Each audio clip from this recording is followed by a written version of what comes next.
Okay, you can go ahead. Great. Good morning, ladies and gentlemen, and welcome to the meeting of the Georges River Local Planning Panel for the 13th of September 2023. My name is Stephen Alchin and I'm the chair of the panel. The panel is currently streaming this meeting from the council offices in McMahon Street, Hurstville, or this is via Teams.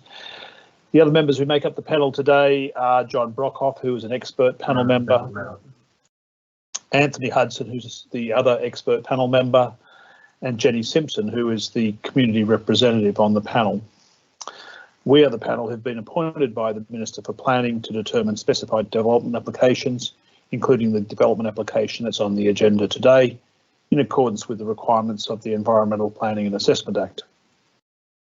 The Georges River Local Planning Panel acknowledges the Bidjigal people of the Eora Nation, who are the traditional custodians of all lands, water and sky in the Georges River area. We pay our respects to elders past and present and extend that respect to all Aboriginal and Torres Strait Islander peoples who live, work and meet on these lands. I'm required to advise you that under provisions of the Environmental Planning and Assessment Act 1979, this meeting of the panel is being live streamed and will be made available on Council's website. In accordance with revised meeting protocols, interested parties wishing to make representations to the panel were requested to register a summary of their interests. One registration was received and forwarded to the panel. Panel members have reviewed the registration and advised council officers they wish to hear an oral submission from the following person who will be called during the course of the meeting. That person is Convozumis. My apologies for the pronunciation. That is in respect of the one matter that's on the agenda today, proposal number LPP 026-23 for a property at 27 Waniora Road, Hurstville. The panel has reviewed a completed assessment report from council staff for the development application. The panel has previously undertaken inspections of the site and nearby locality for the matter that is on the agenda today. We will deal with this application as published on council's website. That is development application 2021/0441 for 27 Waniora Road, Hurstville. The proposal involves demolition works and construction of a boarding house and fence. The proposal was re-notified due to an error in the initial notification procedure, with the properties included for notification. As required by the Local Planning Panel Code of Conduct, panel members are required to disclose any conflicts of interest in respect of any matter on the agenda of a panel meeting. The relevant forms as prescribed by the New South Wales Department of Planning have been completed and are tabled for council to be included in the online minutes of the meeting. No panel member has disclosed any conflict of interest in any of the matters on today's agenda.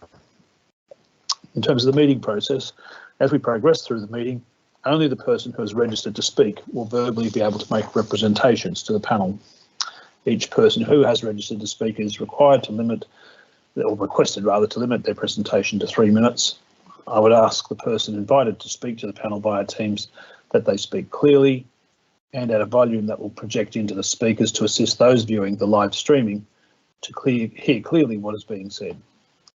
To manage the live streaming process, all other speakers should leave their camera and microphone turned off until their turn to speak is called. It's not really relevant today. At this time, I remind these persons that any defamatory, discriminatory or offensive language that is used may result in the author being exposed to liability for which council and the panel take no responsibility. Once we've heard the oral submission on the determination of the application, our determination of the application will be made in closed session, which is not live streamed or recorded. The determination will be available for councils or on council's website once confirmed by the panel. This will usually occur within 2 to 3 days of the meeting being held. It's the end of my introduction. I'll now proceed into the first item, which is the development application for 27 Waniora Road, and invite Mr. Vortsumis to address the panel. Hi, can you hear me? Yes, we can. Thank you. Yes, my name is Con Vortsumis. I'm the architect for the proposal. I've actually got here my client here who's I'm speaking on behalf of. And look, I just wanted to mention a very brief item. First of all, I have read the planning proposal in the agenda and stand by the council's assessment and draft the conditions. However, I would like to bring the following matter to your attention. And that is basically that if there are any further conditions that are added on to any approval subsequent to your assessment at the end of the your meeting, and if any of these conditions relate to defining a boarding house in relation to its ongoing use, then we just bring to your attention that this definition should be consistent with the rules of the time when it was lodged on the 4th of November 2021, and that is to refer under the SEP Affordable Housing of 2009. And we understand that this is because of a savings provision that once the DA was submitted, given the fact that a SEP 2021 has been in force, there was a savings provision under an amendment made on the 18th of March that was also represented and accepted by council that provides this such a savings provision. So I just wanted to just clarify that. I haven't seen such a condition relating to the definition of a boarding house in the minutes. Sorry, in the agenda of the containing the conditions. So I just wanted to advise that, and pretty much all other conditions we're happy with and happy to stand by. Thank you. Thank you, Mr. Botsumis. I've got one or two matters that I may raise depending on what questions, if any, come from other members of the panel. Can I ask panel members, maybe firstly you, Mr. Hudson, do you have any questions of Mr. Botsumis? Oh, no, sorry. No. Thank you. John Brockhoff, do you have any questions? No questions, thanks, Chair. No questions, thank you. Jenny Simpson, do you have any questions of Mr. Botsumis? No questions, thank you. Great, thank you very much. Just one question, I just want to be clear for us, if you would.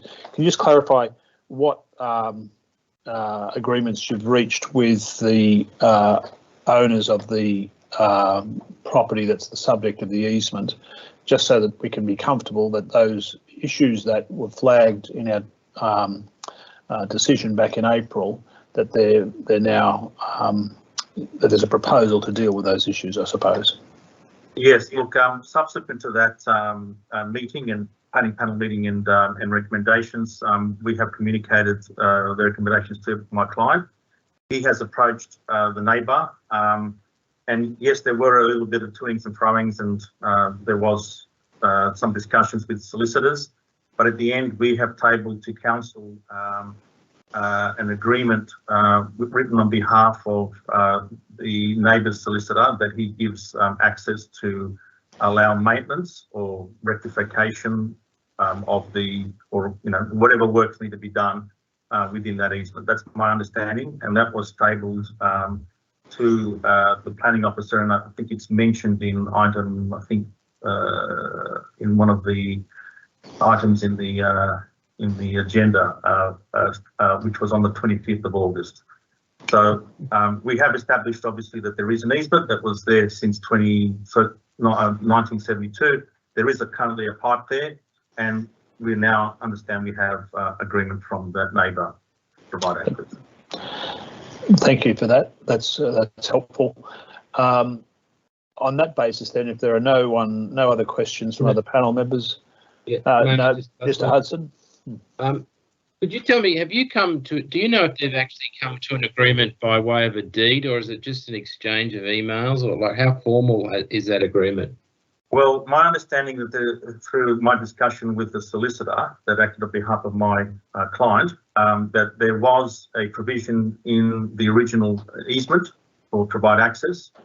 However, the way that he put it to me was that it's always better to make sure that there is actually that is understood, and that some correspondence has been provided to that effect from the adjoining owner. So there is something, as I understand the deed. We can get the solicitor to clarify that if need be.